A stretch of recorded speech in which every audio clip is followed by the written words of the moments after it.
Kuringana na ndari cia bururi cia mwaka wa 2019 tauni ya Moro na iria ya Girigiri ire na makiria ma aikari 50,000 giki ari kimwe wa gikiro gia kiwatho kiria gibataranagia tauni gutuo muthubari.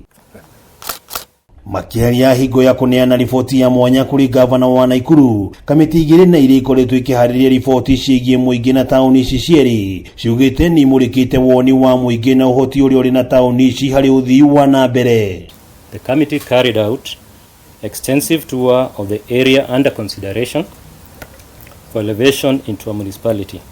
The committee was able to visit and inspect various facilities and institutions set out under the first schedule to the Urban Areas and Cities Act, including the markets, the sewage plant, the hospital, Molo Level 4 hospital, the stadium, the current and proposed solid waste management sites, and others. We came up with a story of a bright future of our town that is built on the potentials of the people and their capabilities and their determination to improve their well-being and to progress. Mwena-ini wake gavana wa Naikuru ikinya yaugite kwambatirio gikiro gwa tauni ici ni undu guteithiriria ari kugacirithia tabarira cia uthii wa na mbere undu ria ugite matanyite gukinyaniria gugikinya mweri wa gatano mwaka uyu. Here in Naikuru, since we became a city, the number of inquiries we are having in terms of very serious investors in hospitality,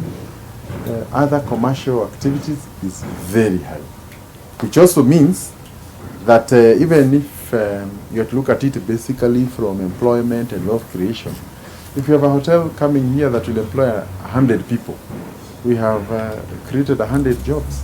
With this also there will be many other opportunities, and we are also encouraging our middle class and anybody who is also an investor to take their time so that they can benefit from. Ni kinya kuringana na wakiri wa kaunti ya Naikuru Kare Mwange leguthie na mbere kuguciriria aigithia kaunti ino. We want to replicate municipality status for these two towns so that they can also benefit from infrastructure development and other areas of basic amenities.